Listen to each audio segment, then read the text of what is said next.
ये बुनियादी तौर पे माइक के वालिद के पास जो है वो काम करने के लिए जाते हैं और वो उन दोनों को बहुत कम मुआवजे के ऊपर, यानी 3 घंटे के कोई 10 सेंट के अंदर उनसे वो काम करवाता है शॉप के अंदर। रिच माइंडसेट का बंदा है, वो सवाल पूछता है कि हम इसे कैसे अफोर्ड कर सकते हैं। ये दो अलग अलग फिलॉसफीज हैं कि भाई हम इसको कैसे अफोर्ड कर सकते हैं। अगर आपका जहन ये सवाल पूछ सकते हैं अपने आप से ना, तो आप अमीर हैं। फाइनेंशियल एजुकेशन क्या होती है कि एसेट लाइबिलिटी में क्या फ़र्क है, सेविंग और इन्वेस्टमेंट क्या बला है। क्योंकि जितनी जल्दी ज़िंदगी में इंसान को इन्वेस्टमेंट की समझ आ जाए, ये इस बात की गारंटी है कि वो फाइनेंशियली स्ट्रांग होगा।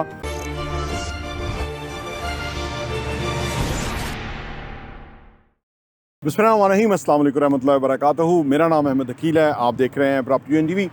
आज के दौर के अंदर फाइनेंशियली आपका स्ट्रांग होना, साउंड होना, इक्विप्ड होना, अंडरस्टैंडिंग रखना बेहद ज़रूरी है। फाइनेंशियल अंडरस्टैंडिंग आज के दौर के अंदर सबसे बड़ी एजुकेशन है। एक किताब है जिसमें जिसका उन्वान है कि ये चीज़ हमें स्कूल में क्यों नहीं सिखाई गई। ठीक है ना, फाइनेंशियल एजुकेशन या फाइनेंशियल नॉलेज स्कूल में क्यों नहीं दिया गया, काश हमें उस वक्त पता होता। इस किस्म का उसका टॉपिक है। उसमें जो बेसिक थीम डिस्कस की गई है वो ये की गई है कि आज के दौर के अंदर, जिस दौर में हम रह रहे हैं ना, हमारे साथ बड़ा फ्रॉड हो रहा है। फ्रॉड ये हो रहा है कि स्कूल के लेवल पे हमें ये नहीं बताया जाता कि फ़ाइनेंशियल एजुकेशन क्या है। फ़ाइनेंशियल एजुकेशन क्या होती है? दरअसल फ़ाइनेंशियल एजुकेशन ये होती है कि हमें रुपए पैसे का पता हो, पैसा कैसे कमाया जाता है, कैसे खर्च किया जाता है, जो कि रिच डैड पुअर डैड में बहुत ही ज़बरदस्त तरीके से समझाया गया है। रिच डैड पुअर डैड को स्कूल के लेवल पे कंपलसरी करना चाहिए कि एवरी स्कूल के अंदर ये सिखाया और पढ़ाया जाएगा। क्योंकि रिच डैड पुअर डैड के अंदर जो रॉबर्ट कियोसाकी है और उसका दोस्त जो माइक थे, ये बुनियादी तौर पे माइक के वालिद के पास जो है वो काम करने के लिए जाते हैं और वो उन दोनों को बहुत कम मुआवजे के ऊपर, यानी 3 घंटे के कोई 10 सेंट के अंदर उनसे वो काम करवाता है शॉप के अंदर। अब ऐसा वो इसलिए करवाता है ताकि उनको सारा प्रोसीजर समझ आ सके कि अगर वो पैसे के लिए इस तरह से काम करेंगे तो उनकी फाइनेंशियल लाइफ क्या होगी। सो दैट कि वो, अच्छा, शुरू में तो वो दोनों बच्चे कहते हैं कि ये तो बहुत बड़ा जुल्म है, सहसाल है जो कि किया जा रहा है।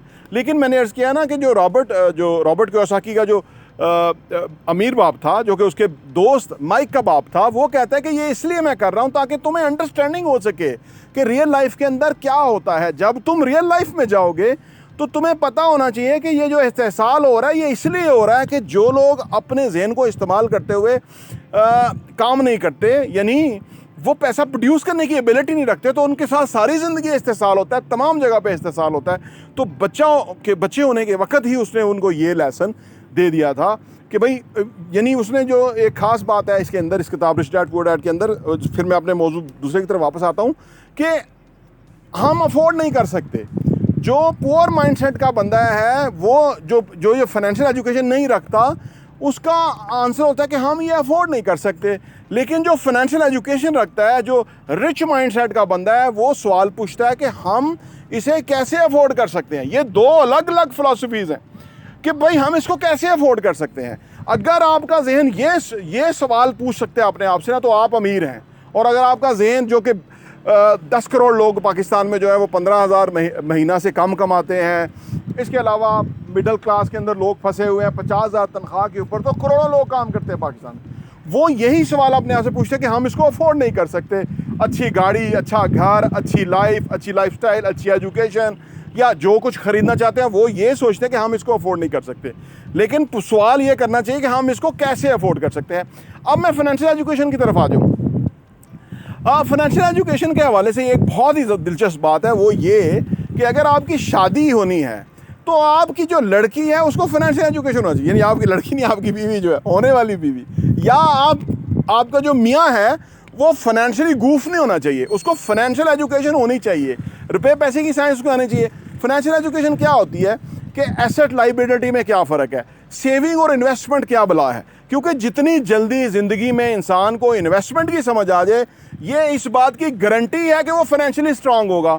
और जितने भी लोग बहुत पैसा है, जिनके पास बहुत वेल्थ है, बहुत early in their life they understand कि व्हाट इज़ इन्वेस्टमेंट, और उन्होंने वो करना शुरू कर दिया और फिर उनके पास पैसे की रेल पे ले। आज वो कुछ नहीं कर रहे, फारक खड़े रहते हैं, लेकिन इसके बावजूद उनके पास बहुत पैसा है, क्योंकि उन्होंने अर्ली लाइफ के अंदर ये चीज़ समझ ली थी। और यही चीज़ स्कूलों में, कॉलेज तो बहुत लेट हो गया, स्कूल में बच्चों को ये पता होना चाहिए।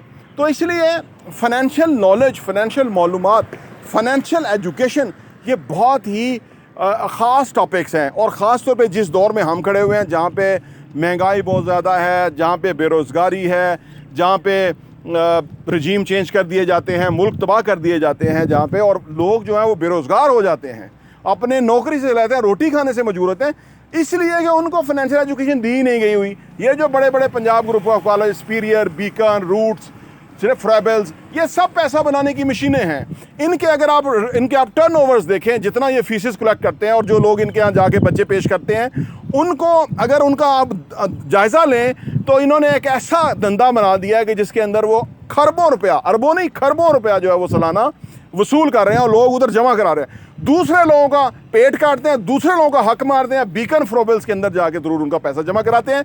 उसकी वजह कि वो जानते ही नहीं है कि फाइनेंशियल एजुकेशन क्या है। वो स्टेटस को के मारे हुए, स्टेटस को का शिकार लोग जो है वो अपने बच्चों को वहाँ जमा कराते हैं। और इसी वजह से पाकिस्तान बदस्तूर पुअर हो रहा है, क्योंकि वो जो बच्चे वहाँ से पैदा होते हैं वो सिर्फ अपनी ज़ात का सोचते हैं, मुल्क का उनको कोई खबर अखबार नहीं होती। किसी जगह वो खड़े नहीं हो सकते, किसी जगह वो मुआशरे के लिए, किसी जगह वो इंसानियत के लिए, किसी जगह वो जुल्म और ज़्यादती के ख़िलाफ़ खड़े नहीं होते, क्योंकि वो उनकी अपनी लाइफ है। उनके लिए क्या ज़रूरत है एसी वाले कमरे से निकलें और आके गर्मी में खड़े हों। इसकी वजह सिर्फ ये है कि उनको वही दर्स दिया गया है। बीकन फ्रोबल्स के अंदर ये दर्स दिया जाता है कि आपने अपनी ज़िंदगी अपनी ज़ात के लिए जो है ना वो जीना है। मटीरियलिस्टिक अप्रोच दे दी जाती है। लेकिन अदरवाइज़ अगर वो फाइनेंशियल एजुकेशन जानते हो तो वो समझ जाएं कि इन बड़ी बड़ी यूनिवर्सिटियों को जो खरबों रुपया देना है और इनके जो प्रॉफिट्स बढ़ाने हैं और उन्होंने पैसा बाहर लेके जाना है, वो सारा पैसा पाकिस्तान में होना चाहिए। और लोगों को, बच्चों को स्कूल लेवल पे फाइनेंशियल एजुकेशन होना चाहिए, सो दैट कि वो रियलाइज़ करें कि उनका आने वाला फाइनेंशियल मुस्तकबिल क्या होगा। उनके पास कोई पैरामीटर हो, उनके पास कोई पैमाना हो, उनके पास कोई गाइडलाइन और रहनुमाई हो, सो दैट कि वो ज़हनी तौर पर गूफ ना हो, वो बालग हों, अक्ल शऊर रखते हों, इंटेलेक्ट रखते हों। और ये गरीब मुल्कों का ये अलमिया है कि यहाँ पे फाइनेंशियल एजुकेशन नहीं दी जाती। वैसे अमीर मुल्कों में भी यही आलम है, क्योंकि इसको रिच डैड पुअर डैड ने बहुत अच्छे तरीके से किताब के अंदर रॉबर्ट कियोसाकी ने जो है एड्रेस किया है, और उसने पछाड़ के रख दिया पूरा एजुकेशन सिस्टम इसी एक किताब की वजह से। खैर उसने और भी किताबें लिखी हैं, लेकिन जो वो फ़िलासफ़ी लेके आया है वो हैरान को फिनोमिनल है और दुनिया भर में उसकी एक्सेप्टेंस है और लोग उसको पसंद करते हैं, क्योंकि उसकी जो अप्रोच है वो आउट ऑफ द बॉक्स है और इससे लोगों ने बहुत फ़ायदा उठाया है। तो फाइनेंशियल एजुकेशन जो है वो आज के दौर की सबसे बड़ी तालीम है, एजुकेशन है। आपका फ़र्ज़ बनता है कि अपने बच्चों को ये ज़रूर दें, सो दैट कि वो ज़िंदगी भर उनका इस्तेहसाल ना हो, बल्कि वो एक इंडिपेंडेंट, खुशहाल, सेहतमंद, रिच और एक खूबसूरत ज़िंदगी जिएँ। प्रॉपर्टी TV देखने का बहुत बहुत शुक्रिया।